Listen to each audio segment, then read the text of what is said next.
A Little Princess by Frances Hodgson Burnett, as read by Eastgate Audio. Chapter 13. One of the Populace. The winter was a wretched one. There were days on which Sara tramped through snow when she went on her errands. There were worse days when the snow melted and combined itself with mud to form slush. There were others when the fog was so thick that the lamps in the street were lighted all day, and London looked as it had looked in the afternoon several years ago when the cab had driven through the thoroughfares, with Sara tucked up on its seat, leaning against her father's shoulder. On such days, the windows of the house of the large family always looked delightfully cozy and alluring, and the study in which the Indian gentleman sat glowed with warmth and rich color. But the attic was dismal beyond words. There were no longer sunsets or sunrises to look at, and scarcely ever any stars, it seemed to Sara. The clouds hung low over the skylight and were either gray or mud color, or dropping heavy rain. At 4 o'clock in the afternoon, even when there was no special fog, the daylight was at an end. If it was necessary to go to her attic for anything, Sara was obliged to light a candle. The women in the kitchen were depressed, and that made them more ill-tempered than ever. Becky was driven like a little slave. "'Twa'n't for you, miss," she said hoarsely to Sara one night when she had crept into the attic. "'Twa'n't for you and the Bastille and being the prisoner in the next cell. I should die. That there does seem real now, doesn't it? The missus is more like the head jailer every day she lives. I can just see 'em big keys you say she carries. The cook like she's one of the under jailers. Tell me some more, please, miss. Tell me about the subterranean passage we've dug under the walls." "I'll tell you something warmer," shivered Sara. "Get your coverlet and wrap it around you, and I'll get mine, and we will huddle close together on the bed, and I'll tell you about the tropical forest where the Indian gentleman's monkey used to live. When I see him sitting on the table near the window and looking out into the street with that mournful expression, I always feel sure he is thinking about the tropical forest where he used to swing by his tail from coconut trees. I wonder who caught him, and if he left a family behind who had depended on him for coconuts." "That is warmer, miss," said Becky gratefully. "But some ways, even the Bastille is sort of eaten when you get to tellin' about it."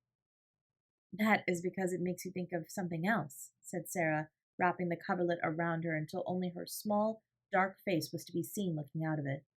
"I've noticed this.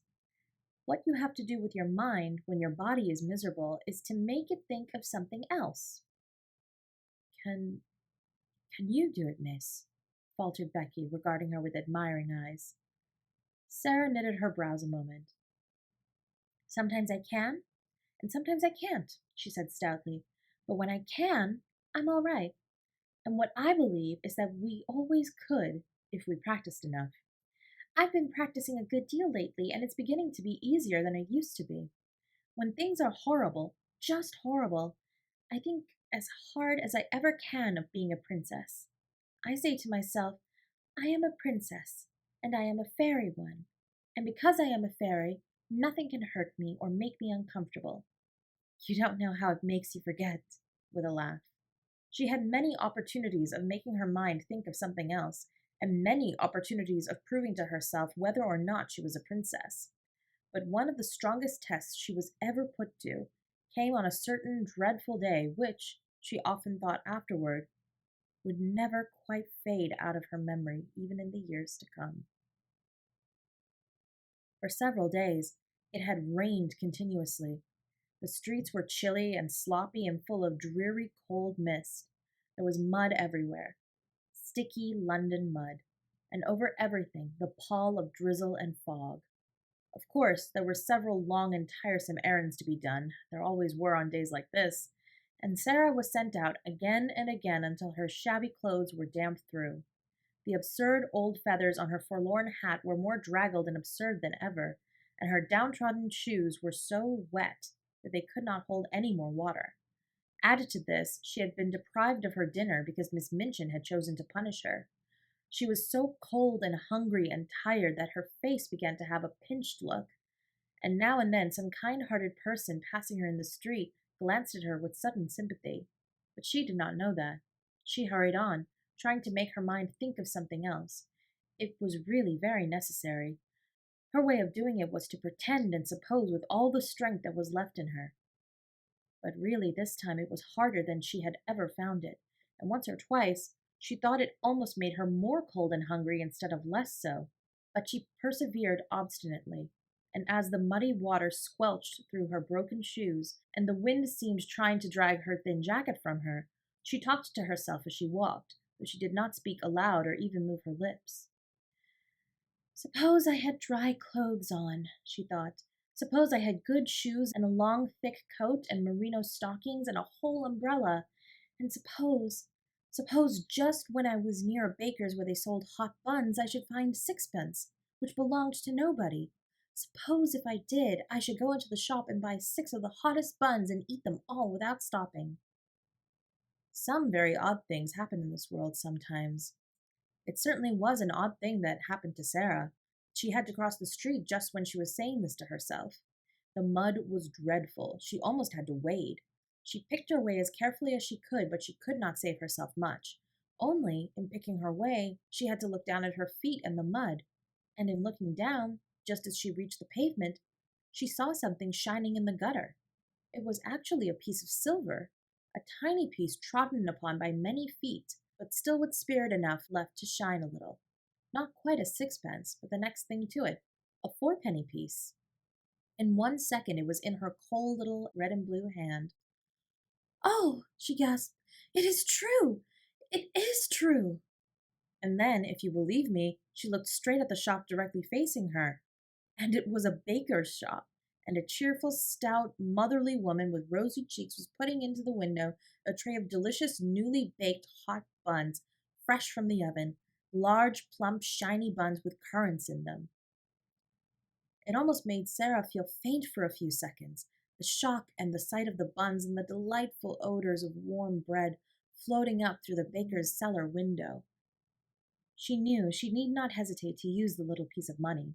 It had evidently been lying in the mud for some time, and its owner was completely lost in the stream of passing people who crowded and jostled each other all day long.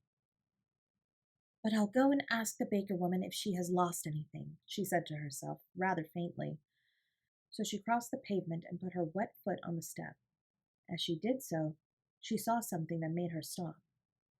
It was a little figure, more forlorn even than herself. A little figure which was not much more than a bundle of rags, from which small, bare, red, muddy feet peeped out, only because the rags with which their owner was trying to cover them were not long enough. Above the rags appeared a shock head of tangled hair and a dirty face with big, hollow, hungry eyes. Sara knew they were hungry eyes the moment she saw them, and she felt a sudden sympathy. "This," she said to herself with a little sigh, "is one of the Populace, and she is hungrier than I am." The child, this one of the Populace, stared up at Sara and shuffled herself aside a little so as to give her room to pass. She was used to being made to give room to everybody. She knew that if a policeman chanced to see her, he would tell her to move on. Sara clutched her little 4-penny piece and hesitated for a few seconds. Then she spoke to her. "Are you hungry?" she asked. The child shuffled herself and her rags a little more. "Ain't I just?" she said in a hoarse voice. "Just ain't I?" "Haven't you had any dinner?" said Sara. "No dinner," more hoarsely still and with more shuffling. "Nor yet no breakfast. Nor yet no supper. No nothing." "Since when?" asked Sara. "Dunno. Never got nothing today. Nowhere. I've asked and asked." Just to look at her made Sara more hungry and faint, with those queer little thoughts were at work in her brain, and she was talking to herself, though she was sick at heart. "If I'm a princess," she was saying, "if I'm a princess, when they were poor and driven from their thrones, they always shared with the populace, if they met one poorer and hungrier than themselves. They always shared. Buns are a penny each. If it had been 6 pence, I could have eaten 6. It won't be enough for either of us, but it will be better than nothing." "Wait a minute," she said to the beggar child. She went into the shop. It was warm and smelled deliciously. The woman was just going to put some more hot buns into the window. "If you please," said Sara, "have you lost 4 pence? A silver 4 pence?" and she held the forlorn little piece of money out to her. The woman looked at it, and then at her intense little face and draggled, once fine clothes. "Bless us, no," she answered. "Did you find it?" "Yes," said Sara, "in the gutter." "Keep it, then," said the woman. "It may have been there for a week, and goodness knows who lost it. You could never find out." "I know that," said Sara, "but I thought I would ask you." "Not many would," said the woman, looking puzzled and interested and good-natured all at once. "Do you want to buy something?" she asked as she saw Sara glance at the buns. "4 buns, if you please," said Sara. "Those at a penny each." The woman went to the window and put some in a paper bag. Sara noticed that she put in 6. "I said 4, if you please," she explained. "I only have 4pence." "I'll throw in 2 for make weight," said the woman with her good-natured look. "I dare say you can eat them sometime. Aren't you hungry?" A mist rose before Sara's eyes. "Yes," she answered, "I am very hungry, and I am much obliged to you for your kindness, and—" She was going to add, "There is a child outside who is hungrier than I am." But just at that moment 2 or 3 customers came in at once, and each one seemed in a hurry, so she could only thank the woman again and go out. The beggar girl was still huddled up in the corner of the step. She looked frightful in her wet and dirty rags. She was staring straight before her with a stupid look of suffering, and Sara saw her suddenly draw the back of her roughened black hand across her eyes to rub away the tears which seemed to have surprised her by forcing their way from under her lids. She was muttering to herself. Sara opened the paper bag and took out one of the hot buns, which had already warmed her own cold hands a little. "See," she said, putting the bun in the ragged lap. "This is nice and hot. Eat it, and you will not feel so hungry." The child started and stared up at her, as if such sudden, amazing good luck almost frightened her. Then she snatched up the bun and began to cram it into her mouth with great wolfish bites. "Oh my! Oh my!" Sara heard her say hoarsely in wild delight. "Oh my!" Sara took out 3 more buns and put them down. The sound in the hoarse, ravenous voice was awful. "She is hungrier than I am," she said to herself. "She's starving." But her hand trembled when she put down the 4th bun. "I'm not starving," she said, and she put down the 5th. The little ravening London savage was still snatching and devouring when she turned away. She was too ravenous to give any, even if she had ever been taught politeness, which she had not. She was only a poor little wild animal. "Goodbye," said Sara. When she reached the other side of the street, she looked back.